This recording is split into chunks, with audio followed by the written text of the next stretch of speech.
Estamos em Encarem, subúrbio de Jerusalém. E aqui existe um lugar muito especial, o Jardim da Bíblia, onde há réplicas da vida diária nos tempos da Bíblia. Hoje vamos conhecer então como era a vida diária nos tempos de Jesus.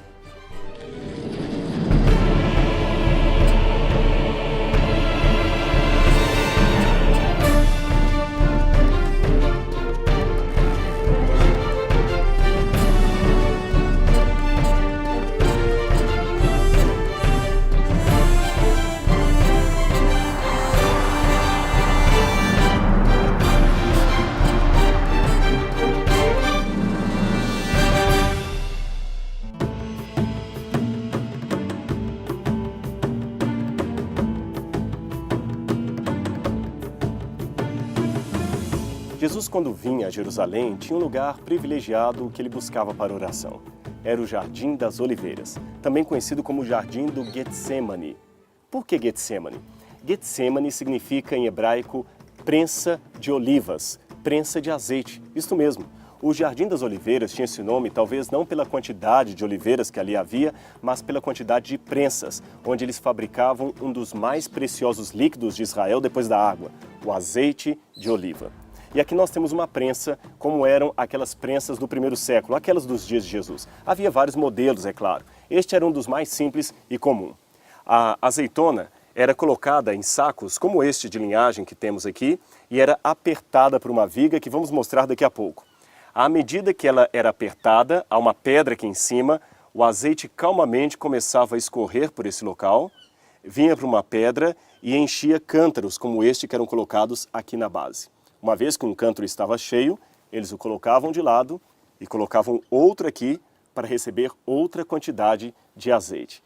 E assim o produto era fabricado para servir a várias funções dentro da cidade de Jerusalém. E aqui nós temos a viga que servia para fazer o peso e a pressão sobre a azeitona. O sistema era simples. Eles colocavam a pedra que já mostramos anteriormente lá e aqui 3 pedras para servirem de contrapeso. A azeitona, então, era colocada ali e amassada, esmagada uma primeira vez. Evidentemente, para isso usavam apenas uma pedra. Este azeite que saía a primeira vez era o azeite mais puro, era o azeite mais especial. Este azeite, também chamado de primícia, era enviado diretamente para o templo. Isto fazia parte de uma crença da religiosidade judaica que tudo o que é primeiro, tudo o que é mais importante, ou seja, tudo o que é primícia, pertence a Deus. Um exemplo, aliás, que deveríamos imitar. Tudo o que é mais importante em nossa vida deveria primeiro ser atribuído a Deus. Num segundo momento, então, colocavam outro contrapeso, outra pedra, e a azeitona era prensada uma segunda vez. Desta vez, o azeite que saía, ainda muito bom, mas de qualidade inferior ao primeiro, era usado para levar ao mercado e vender. Ali as pessoas poderiam comprá-lo para fazer comida. Aqui eu tenho um cântaro típico daquela época, onde as pessoas armazenavam o seu azeite. Era um dos elementos básicos na receita de qualquer comida ou qualquer refeição diária dos judeus. Você se lembra, por exemplo, no Antigo Testamento, quando o profeta foi enviado até uma viúva em Serepta e ela tinha apenas um pouco de azeite e farinha para fazer pão? Esse aqui é um exemplo. Jesus também muitas vezes comeu comidas à base de azeite. Mas o azeite não servia apenas para a alimentação diária, não. Ele também servia para alimentar as lâmpadas. As pessoas usavam lâmpadas como estas para iluminar as suas casas. O azeite era simples também o procedimento. O azeite era colocado aqui, nesta parte maior, neste buraco maior da lâmpada. Uma vez que ela estava cheia de azeite, um pavio era colocado aqui na outra abertura. Acendia-se a chama e estava tudo pronto. A chama e o pavio eram alimentados pelo azeite. Que interessante. Um elemento que servia para a alimentação, para a nutrição e também para a iluminação dos homens. Não é à toa que o Espírito Santo foi muitas vezes comparado na Bíblia ao azeite, o azeite puro de Deus. A unção era feita com azeite. Isso é muito importante. Mas ainda havia uma terceira fase de prensa da azeitona. E para isso colocavam uma terceira pedra. Evidentemente, a esta altura só havia o bagaço ali, o caroço e não muita coisa mais. Então este último azeite que saía era de qualidade bastante inferior. Deste modo, este azeite servia para fazer sabão, elementos para espantar moscas, por exemplo. Eles usavam isso aqui com um pouco de perfume para espantar moscas, porque muitas vezes algumas casas ficavam perto do estábulo, perto dos animais. Então, com esse azeite queimado, espantava-se um pouco esses insetos que acabavam contaminando o ambiente. Para isso serviu o azeite. Algumas pessoas muito pobres, que não teriam talvez dinheiro para comprar o azeite de segunda qualidade, podiam até usar este terceiro azeite para fazer a sua comida. Mas isso era uma situação muito rara e num estado de pobreza e miséria inimagináveis. De qualquer maneira, entendemos agora por que Jesus estaria orando ali no jardim do Getsemane, no jardim das prensas de azeitonas. Porque ele mesmo estava se sentindo como uma azeitona esmagada. Jesus estava dando o seu próprio corpo por causa dos nossos pecados. Como disse Isaías, ele foi moído pelas nossas transgressões e ferido pelas nossas iniquidades. O castigo que nos traz a paz estava sobre ele, e pelas suas pisaduras fomos sarados. Cristo foi esmagado para que nós pudéssemos ser libertos da morte e ter a esperança da vida eterna. Mas essa história da morte de Jesus não fica só na comparação com o azeite e o Getsemane. Ele também caminhou rumo ao Calvário e ali experimentou uma dor sobre-humana. A crucifixão era algo também terrível. Vamos conhecer um pouco como era a crucifixão naqueles dias.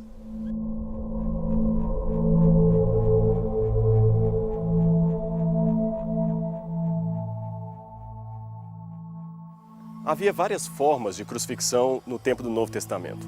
Algumas faziam com que o condenado ficasse até 3, 4 dias ali agonizando sem morrer. Outras talvez abreviavam o sofrimento do condenado, fazendo-o morrer mais rápido. Bem, vários levantamentos foram feitos para tentar descobrir qual foi a forma usada com Jesus. A primeira dificuldade é que não se tem encontrado muitos ossos de crucificados, e por uma razão muito simples. A morte de cruz era uma morte detestável. As pessoas que ali morriam eram consideradas malditas para a sociedade, para a religião, para as pessoas em geral. Deste modo, os seus corpos não tinham direito, geralmente, a um sepultamento digno. Eram jogados em valas ou lixões, literalmente lixões, para serem comidos por aves de rapina ou até animais de circo. Poucos casos na história tiveram uma exceção à regra. Um deles foi o de Jesus, que por pedido de José de Arimateia e outros homens influentes, que eram simpáticos ao movimento de Jesus Cristo, ele não teve o seu corpo jogado no lixão. Acabou sendo entregue para ser sepultado. É lógico que além desta razão aparentemente humana, havia também a providência divina, que não permitiria que Jesus contemplasse a corrupção, ou que seu corpo visse a corrupção. Um segundo exemplar que nós temos de corpo que fugiu à regra foi de Yohanan ben Haggakol. Isto mesmo, Yohanan ben Haggakol. Este foi um jovem judeu crucificado em algum tempo durante o primeiro século e que teve os seus ossos descobertos aqui em Jerusalém pouco tempo depois da Guerra de 6 Dias. Os tratores estavam passando num terreno chamado Givat Hamivtar quando encontraram vários ossuários. Ossuários eram caixões de pedra, mais ou menos deste tamanho, que continham ossos de alguma pessoa que havia morrido. E perceberam que num dos ossos, especialmente ali da parte do calcanhar, havia na cartilagem um cravo romano atravessando a cartilagem.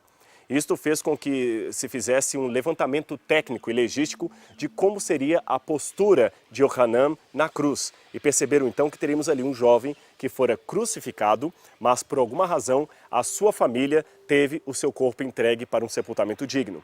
Por que sabemos que ele se chamava Yohanan? Porque na tampa do seu ossuário estava escrito o seu nome com letras aramaicas muito bem produzidas. Mas vamos voltar a falar da cruz. Aqui temos vários elementos que lembram a crucifixão de nosso Senhor Jesus Cristo. Geralmente, pensamos na cruz apenas como um complexo de madeiras muito bem feito, mas nem sempre era assim. A cruz, às vezes, era usada a partir de uma árvore esculpida para aquele fim. Por exemplo, aqui nós temos uma árvore que tem aparentemente a forma de uma cruz. E a pessoa, muitas vezes, era colocada numa árvore assim. Os romanos chegavam a chamar em latim esse tipo de planta de arbor infelix, ou árvore infeliz, a árvore da infelicidade, da maldição. Aliás, houve uma época em que a crucifixão era algo tão detestável que Cícero ganhou um processo civil a favor de um romano e conseguiu provar que nenhum romano poderia merecer a morte de cruz. Aquela pessoa que Cícero estava defendendo era um nobre romano chamado Rabirius, que havia cometido um grande crime e, portanto, tinha sido condenado à morte de cruz. Cícero, na defesa do colega, disse que a palavra cruz jamais deveria ser pronunciada na presença de um cidadão romano. Por isto, a partir de então, nenhum cidadão romano poderia jamais ser condenado à cruz. Cícero ganhou não apenas aquela causa em particular, mas aquilo serviu de jurisprudência para outros casos que se seguiram.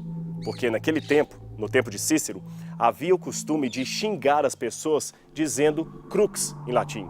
Isto mesmo, a palavra crux, cruz, era um xingamento, um palavrão. Bem, à medida que a pessoa era trazida para o lugar da crucifixão, os pregos eram colocados nas suas mãos e nos seus pés. Com relação às mãos, há duas versões. A mais tradicional diz que os pregos eram colocados aqui na palma da mão. Isto foi questionado por alguns historiadores, dizendo que se os pregos fossem colocados nas palmas das mãos, o corpo, pelo seu peso, acabaria rasgando as palmas das mãos e cairia. Então pensou-se que o corpo era fixado aqui e amarrado. Porém, não temos na história nenhum registro de que as pessoas eram amarradas na cruz. Uma outra posição, advogada por alguns especialistas, seria a de que os pregos fossem colocados aqui no punho, nesta posição. Eles colocavam geralmente na ponta do prego um pedaço de madeira para ajudar na hora da martelada. Bem, temos essas duas versões, palma da mão ou aqui no punho. O fato é que a pessoa tinha a sua mão pregada de uma maneira terrível. Tenho aqui, aliás, um prego, como aqueles pregos romanos da antiguidade. Com muita fúria, a pessoa era então pregada. No caso dos pés, ao contrário do que muitos pensam, os pregos não eram colocados no peito do pé, porém no calcanhar. A posição que a pessoa ficava na cruz, portanto, era muito incômoda. As mãos eram colocadas mais ou menos assim, de uma maneira realmente muito dolorosa, e havia aqui dois modos de colocar alguém na cruz. Se eles esticassem muito os braços da pessoa, a sua morte seria mais rápida.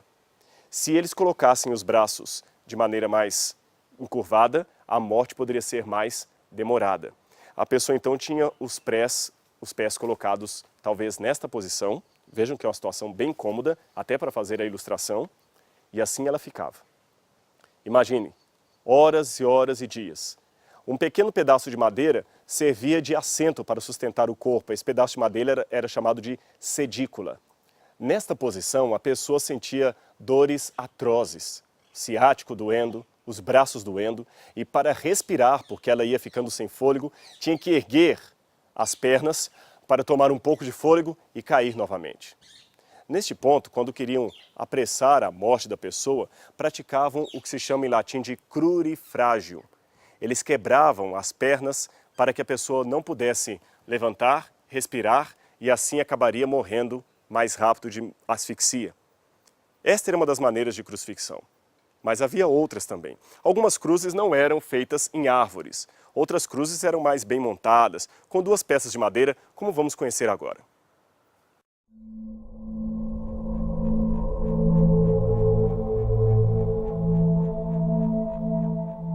A crucifixão já era usada desde o período dos fenícios, mas os romanos se tornaram proverbiais nessa arte de condenar as pessoas à mais cruel forma de martírio, de morte que havia na ocasião.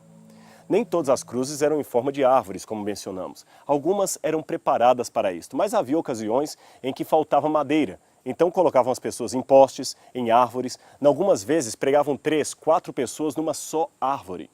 Naquelas situações em que uma cruz era devidamente preparada, como parece ter sido no caso de Cristo, havia duas peças principais.